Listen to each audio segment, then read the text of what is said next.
We're just gonna get right into it. How you doing, Jed? First and foremost, how's everything going? How's your Wednesday?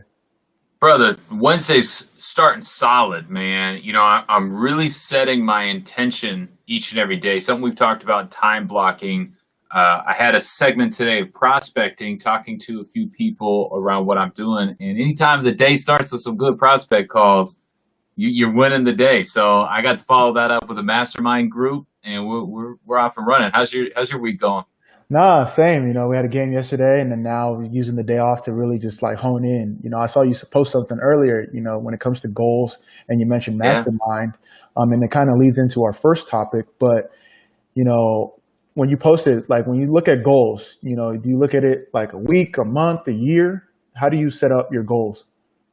And this is something that, as an athlete, it's a little bit easier to be defined because you have the team orientation and you have coaches and everybody setting it for you. As an individual, as an entrepreneur, I've really challenged myself to kind of define where is my focus? What is my measurement of success and progress? And I found week to week goals to be kind of the best for me at this moment in time. I do love talking to people and talking to, different teams and units, how they have maybe a 3-year goal and then they back into how they're going to get there by quarter, by month, by however.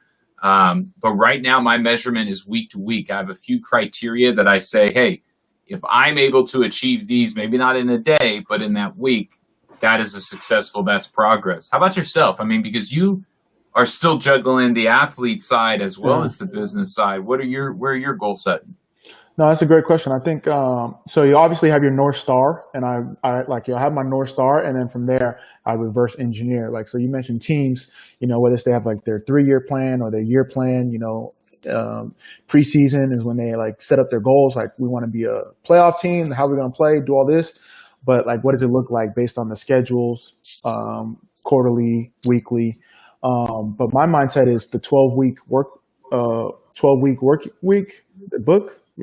I think I had the title wrong. The Yeah. 12 to 12 work week. I'm gonna have to find it out. I'll find it out by the end of our show. Okay. I try to break it down like 12 weeks and then go from there. I have Interesting. my note plan every day and stuff like that. But in terms of like stretch goals and smart goals, I break them down into 12 weeks and then reverse engineer from there. And then after that 12-week, start a new cycle. Obviously, hopefully leading up to the North Star, which is like a year or 5 years, 10 years goal planning. I love that. And I mean, even setting that out. So I have like my 1 year goal and now I'm breaking it down into those, but seeing that 12-week, that's a great time horizon because it's 12-week enough. year. That's the book. Sorry. 12-week year. I believe so. All right. Well, shoot, I got to check that out because, as you know, young entrepreneur juggling and running, you're always looking for ways to categorize, structure, and organize. But what I loved about kind of looking at this week and setting out that goals and intentions was this is something we're starting to see kind of unravel as athletes and as sports go back to work. What did we kind of take away? What did we learn from this experiment of the last 6 months? I would say it's probably taking advantage of your time because, we've had all this free time. How do we maximize it? How do we set goals, like especially in an idle time when, you're not being told what you do. You don't have a set schedule. I mean, obviously you've been retired, so you've had time to be accustomed to like setting your own schedule, like doing the cold calling, doing the pitching, doing the prospecting. But for athletes that really don't know what they want to do outside of sports, which as we can get into, what does retirement look like when it comes to setting up goals? How does it all play a part, in your opinion? And that's, it begins and ends with goals. And that's what is such an easy segue right there. It's like, hey, you looked at yourself as a career, as an athlete in a new light. All of a sudden, this thing was taken away from me. What does it mean? What do I want at the end when I am going to be forced into walking away? Beginning with that end in mind, I think continually to define and redefine success. One of the most humbling realizations as a global community we've realized over these last 6 months is there's so much outside of our control that we need to be able to be adaptable, be able to pivot and adjust and continue to redefine, see that 12-week process and say, hey, at week 3, if things have changed, I got to be able to maneuver, lean in, and change with them. I think another major takeaway for me personally, as well as athletes, investors, and business people, one of the major examinations here is the idea of checking your emotions. Mm-hmm. Right when this thing started, we all wanted to just run in one direction, and then, 14 days, well, that's over, so let's run in another direction. And we've kind of just been continually reacting as a whole to such extremes. And as investors, that is the definition of failure, the definition of what Ben Graham called the chief problem of the individual investor is their emotions. And so as I looked at it, one of the takeaways for me from a business and my investment atmosphere was, how do I continually check those emotions? How do I make sure that my tolerance and my capacity have a good measurement? Again, risk tolerance is how much I'm willing to stomach. Risk capacity is how much I can actually withstand with my planning. So that has been one of the big realizations for me, because as I look at my business, there's so much I don't control. How am I controlling my emotions and setting the intention of my attitude each and every day? That's a great point. I think what's most important is that, when it came to retirement, and you never said anything about this is the strategy, this is the money strategy that you have to have. It's more about behavior, your emotions, your goal setting, your mindset. And, article that we talked over is similar, some of the 5 lessons when it comes to retirement. And I definitely want to dive into as athletes, because you can never really plan for retirement, but you always have to be ready for it. Some of the lessons were like, you have to be adaptable. You have to redefine success, keep the end in mind. That's what we talked about with goal setting, set up the North Star. Always keep improving. I think that's something that athletes can attest to, because if you're not good from year 1 to year 2, from year 2 to year 3, someone's going to take your spot. You got to be bigger than the game, because when it's over, like, who really cares about you? And then lastly, I think one of the final lessons is see the silver lining. So obviously, as athletes that have made it to the elite level, or whatever level you stop at, you have to see the silver lining and be blessed or be grateful that you've made it that far. So how can you take advantage of the platform that you were given? Capitalism. Give me a silver lining you've had over the last couple of months that probably would not have come to fruition had not been for Corona. Shoot, family time, and being able to actually decompress and really organize some of the things that I'm doing, because obviously you're doing a lot of things, I'm doing a lot of things, but for us to finally sit down and now, bank shots wouldn't have happened if COVID wasn't around. No, that's true. Unfortunately, I don't want to say it was a blessing. Obviously, so many people have been affected by it, but bank shots wouldn't have happened if COVID wasn't around. So having time to decompress, organize, really fine tune everything, that's what it's all about. I will give you 2. One of them, so one of my favorite treats was to walk my girls to this little local pancake corral and get them pancakes on the weekends. It closed, so I had to learn how to make pancakes. And I can now say I can make a wicked pancake. Not that hard, but you put some peanut butter and banana in it. It adds a little flavor. That was my silver lining. But then the other one is, as I looked at training, working out, I needed to find new methods. Gyms were closed. What do you pivot to? I started to road bike, get out on and cycle and go 20, 30 miles. And I love it because the pounding on my joints is so much different than anything I've ever experienced. So there are definitely silver linings in that mindset. And that is what, when we're forced to witness our retirement, as we have been as athletes over this last period, those are what are going to be little small victories and wins, just like you had in your career. But something you said I want to circle back to is retirement is something that you are not ready for, but you have to be prepared for. That messaging, that intention is identical to why we need portfolios and financial plans. You cannot predict what is going to alter your plan, but you can prepare for it. And I really saw this time as a way for athletes, and I'm actually continuing to reach out to athletic departments and saying, hey, is your fall turned upside down? here is something productive and positive for your student athletes to be able to utilize during this time, working on beyond the game, working on skill sets out of the game. I really love to see athletes turn to this. I would have liked to have seen more of the education and the literacy come first, but you saw a wave of professional athletes go to day trading, go to the investment world and the investment atmosphere. I actually saw a London-based investment firm, OSTC. I was not familiar with them, but they started to offer free trading classes to professional athletes. A lot of football, soccer players across the globe really jumped onto that. And you know why? Because a day trader is okay with risk. They are consistent. They are perseverant. They are disciplined in their strategy. You also just listed off qualities of an athlete. And so it was very interesting for me to see this shift in evolution of how financially can I empower myself. So many ran to this day trading atmosphere, and my fear is that they were unprepared for it. But it was really telling to see how much the modern day athlete has evolved. That with some downtime, that is where that they migrated. Yeah, that's really important, and you see it's like really popular right now. I love what you pointed out about the resources. You know, whether it's Robinhood, Fidelity, TD Ameritrade, they have resources where you can go and like listen to a webinar. You go and ask someone involved with the company to learn more about it instead of just going off what you see or what you hear. And I think it's really important to utilize the resources within the platform that you're trading on or learning from or investing in. Because it can help you make more sound decisions. So I think that's really important as well.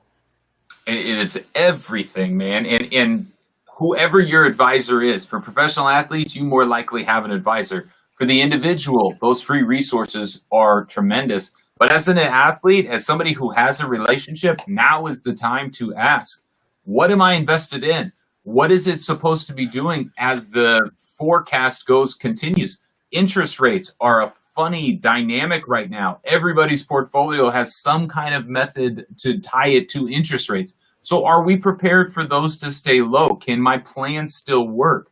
Why did we choose this fund? Why are we not over here? Yeah. Are we in international? It's these series of questions that you're absolutely right. A simple Google, a simple search can lead you to great curriculum and great material. Not to mention the Money Vehicle course will get you a basis in education, but we're not here to discuss that. But definitely, if you want to tune in, make sure you follow Jed for sure on that. Okay, next topic. So there's a new athlete league forming. So for context, softball, we talk about retirement. Athletes Unlimited is a new debut softball league season that allows for softball players that weren't really having the opportunity to showcase their talents outside of college per se. I know some players have to play overseas. Like there's like little leagues here and there, but this looks like a league that's gonna change the game. So, what are your thoughts on this? So the first time you read through an article or two on it, you see the women speak about it. It's super intriguing, man. Yeah. It's like, hey, find a way to play, find a way to make a business, and find a way to approach sports from a new dynamic and a new lens. So they're saying there are no owners. There's not even teams. Yeah. Each week, there's going to be a draft. Each week, you find your new format, you find your new squad, and then the game itself is going to be scored based on team performance as well as individual. You lose 4-3, but you had a single, a double, and a home run. You score a very good game, even though your team lost. And so, from a psychological perspective, you're immediately thrown into the reality of what professional sports is there is always those two measurements. Amobi has to play well for a team. Amobi has to play well for himself. And so I really love this new model, this new approach. I think you can start to see different leagues kind of formulate around this method. Do you want to continue to play? Do you want to find a way to possibly monetize it? Because they're also going to be producing, as something we've continued to discuss, producing a lot of content. That's what They're it's all going about. to be having shows. They're going to be having insights. They're going to be having voices. And so it's unifying yourselves as how can we continue this thing that we love? How can we continue to move it forward? And then what other sports can we adapt this model to? And then shoot, let's not kid ourselves. Is this something that maybe an XFL type of atmosphere can throw together and use as well? Yeah, I think it's similar to when you see the XFL, the PLL started by the Rabel brothers. I feel like the softball athletes, what's the name of it again? Unlimited. The Athletes Unlimited League is trying to do. And given a database for a large pool of talent, softball, I feel like is one of the biggest sports across youth when it comes to women outside of like volleyball, soccer. So that's a whole demographic market that, that's untapped. So how can we give an avenue, a platform for these athletes to, pursue their dreams past the collegiate level? And I think it's really great to see, maybe you're not going to be the NFL or the NBA, but there's still a fan base. There's still a user base. There's still a target market for you to play for and play with. And I'm excited to see what happens from it. Obviously, you see the softball team in the Olympics kill it every year. So not every year, every 4 years, but let's see what they can do on a year-to-year league basis. I love it. And you're absolutely right. They won't be a million people's fourth or fifth best sport, but they'll find 10,000, 100,000 people that this is going to be their number one go-to. They're going to like the storytelling, which you throw in fantasy, you throw in investing, you throw in all these other atmospheres. At the end of the day, we love athletes because they portray a story, one that we dreamed we had an opportunity to do and one that they are living. And so for a lot of young girls across the country, as you mentioned, these are going to be their role models. I think it's a really neat adaptation. It's innovative. It is everything that the American spirit is about because it sees the issue and it's just trying to solve it. This might not be the solution, but it's a step in the right direction. And for any business, that is progress. Exactly. I know you wanted to bring up the last topic. You Yes, called me I out on did. it. You called me out on it earlier. We love news. We want Yeah. news and moves of the modern day athlete. And I'm reading this article, and the guy sounds like he's just totally lost. But he made some very valid points. And I was like, all right, we got to cover this topic. And then I get to the end, and they finally show a picture of him. I didn't notice his name. Amobi gets an article in CNBC, and it is such an honor continually to have your message be told. You are continuing to grow your brand, continuing to grow your message. And it begins with something, this is 6 years now that you've been identifying yourself as this entrepreneur side hustler. First question for you is why? You were in the prime of your career. Why 6 years ago do you start side hustle?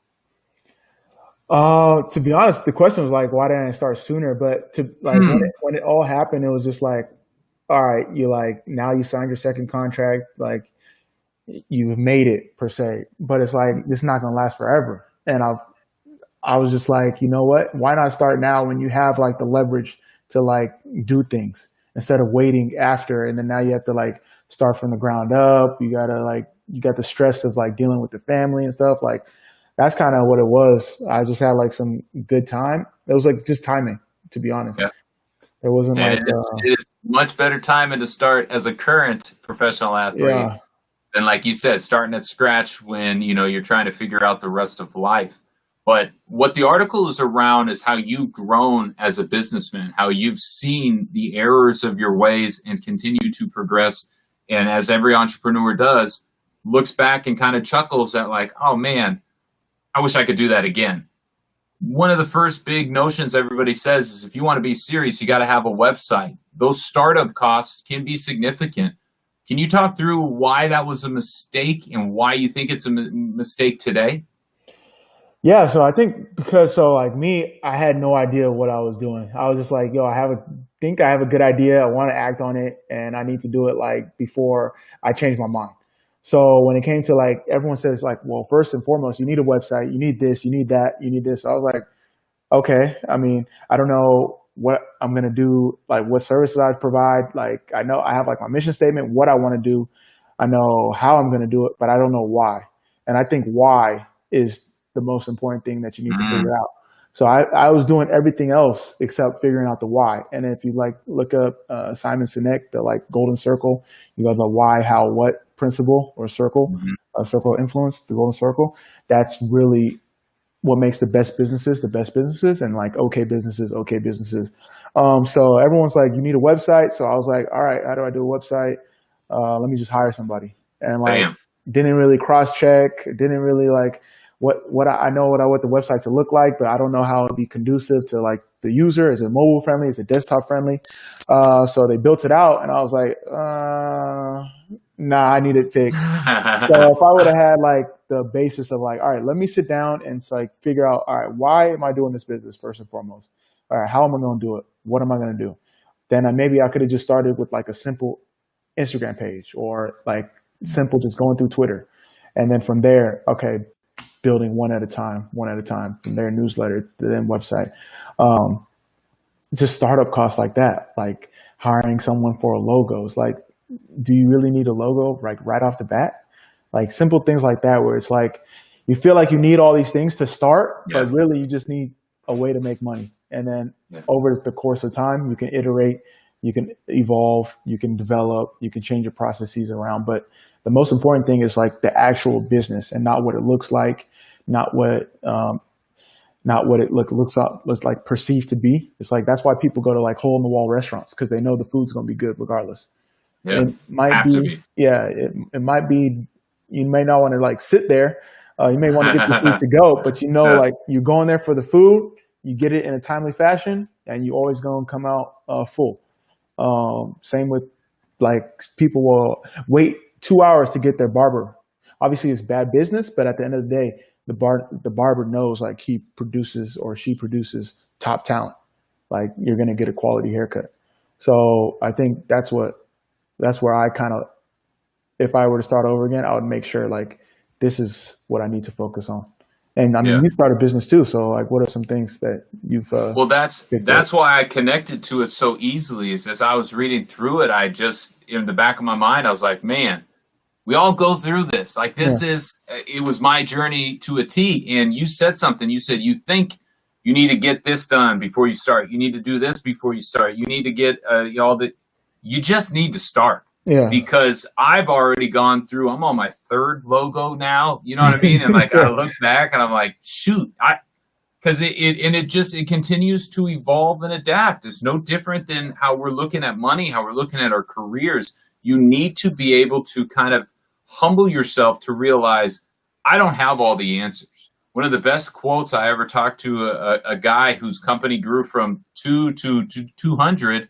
He's like, hey, listen, every 6 months I would check in with myself and be like, do I know how to run a company of 50 people when I'm at 10? yeah, No. You're not supposed to. There's no way you could have. yeah, And so as each milestone comes, you say, okay, I'm going to have to figure this stuff out. I can go read, I can go get knowledge, I can go ask people. But at the end of the day, I just have to keep learning and going.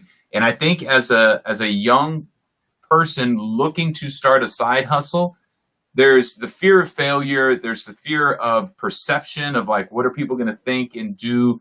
There's the fear of like comparing yourself. Like Amobi's first frugal athlete was not Money Magazine. Like it was not like yeah, on par. Like yeah. there's not It's a still $100 million budget. And it's still yeah, not. And it never should be, because like you said, I want to come to the hole in the wall restaurant. I want to come to a frugal athlete because I know it's genuine, I know it's pure, and I know the food or the content is going to be good. And that's what I want people to start. As you're ventured into this space, I've ventured into financial education. People look at me and say, hey, there's already people there, or there's somebody doing it, and there's a website. That's fine. hmm I am not going to base my success off competing with them yet. Right now, my competition is, can my business get inch by inch better? And I will be the first to kind of support what you just said. Don't overspend on a website. Don't overspend on a logo. Don't overspend on the design things. If your inbox or your email is full of people saying, hey, do you know what you need? Hey, do you know what you need? Hey, they're just selling. Yeah. I can't tell you how many SEO emails I get nowadays. And the first like 2, I was like, oh, dang, I need to get some SEO. And then the 30th person hit me up, and I'm just like, oh, no, that's just the newest buzzword. And they almost got me again. They almost had me. Almost gets you. They how almost. many calls have you been on? You're like, do I really need this? And then it's like, oh, nah. Endless. Yeah. Endless. And that's the biggest challenge I have to myself. Actually, it's great you said that, because this is my challenge as of yesterday. I have a tough time saying no.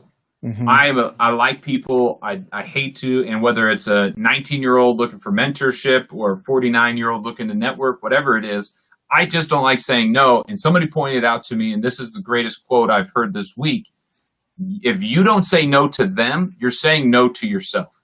You're saying no to whatever you had on your calendar that you're not going to get to do.